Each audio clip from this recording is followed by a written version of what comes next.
तिथे शिवबा आला आणि म्हणाला, आई साहेब काय हसल्या म्हणा.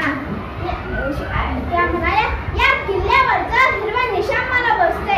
शिवराय म्हणाले, हे तर आम्हालाही गुप्ते. आईची इच्छा पूर्ण करायलाच हवी. शिवरायांनी कोंडाने घेण्याचा बेत केला. शिवराय विचार करू लागले, या पांडीसाठी निवडाय कुणाला? कोण जिंकेल हा गड? त्याच्या नजरेसमोरच तो तानाजी मालुसरे. त्यांचा केगिरी तानाजी कोणाच्या उमट या गावचा नाना. तानाजी अंगपिंडाने भरदार होता. त्याची सेवा बुलंद एका बोजावर भुतासारखं होतं. ते खरं तानाजी आपल्या मुलाच्या म्हणजे रायबाचं आमंत्रण द्यायला शेला मामाला घेऊन आले होते.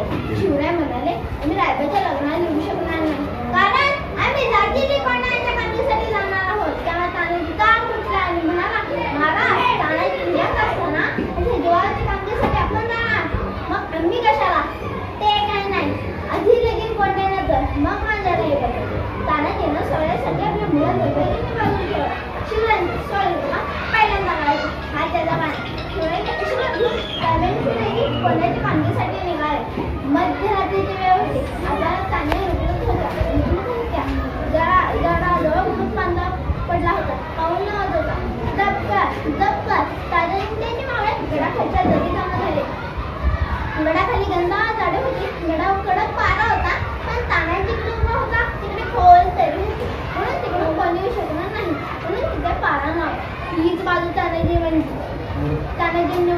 सुरी गेलं म्हणाला, सुरे तू 500 मावळे घेऊन कल्याणच्या बाजारा, मी 300 मावळे घेऊन गडाचा वर येतो. मग आणि कडा चढता कल्याण दरवाजा उघडतो. मग या तुम्ही दुसऱ्या तू आवडू शकतो का? असं म्हणून तानाजी सुरी आपापल्या वाटेने निघाले. तानाजी त्याच्यामध्ये आणले होते. तिचे नाव यशवंती. हा प्राणी एका भिंतीत उभ्या भिंतीला चिटून बसतो. तानाजी तिला दोरी बांधली आणि दिली कडा फेकून, पण 2 वेळा भोपळा खाली पडली. तानाजीला राग ते भोपळा म्हणाला, यशवंते आता पडलीस तर खांडोळी केली काय म्हणलं. भोपळा बसली कडायची पण बरा आदर तानाजी मावळीकडे उभं गेले. तेवढ्यात गड्यावरच्या पाकांना मावळींची चाकू लागू लागली. मोगल सैनिक कपाटीला तलवारीवर धावत सुटले. मनगोल लढाई सुरू झाली. तलवारी भेटल्या. सपासप होऊ लागले. खाली खिनटू लागल्या. मशालीचा नाश सुरू झाला. मावळींनी कल्याणजवळ उघडला. तानाजी सिंहासारखा लढत होता. तेवढ्यात कोंड्यांचा किल्ल्याचा उद्यमान तलवारीतून मैदानात उतरला. उद्यमान आणि तानाजी एकमेकांशी लढू लागले. ते इतके जोरात लढत होते की दोन ढग एकमेकांना आपटत होते. उद्यमानचा एक भाग तानाजी घालू लागला. तो भाग इतका जोरात होती तानाजी घालत होते. आता काय? तानाजी लढून मला नाही.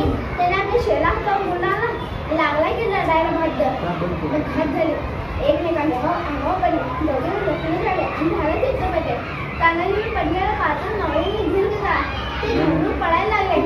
सुरेजींचे उभारले आणि गेल्या कड्याजवळ या दोन्हीने मावळे जर तुम्ही वर गेले होते ते 2 क्षणी कापला आणि म्हणाला, अरे तुमचा बाप तिथे मरून पडला आहे, तुम्ही असे भाऊ काय सांगू करता? मागे फिरा, मी कड्यावरचा दोर कापून टाकला आहे. कड्यावर लोढा टाकून मारा नाही शिकवून सुरू करा. सुरेजींची या शब्दांची इकडेशी शिंदरली. हा राजा महादेव असे गर्जना करत मावळे जोर जोरात लढायला लागले आणि विजयी झाले. गड ताब्यात आला.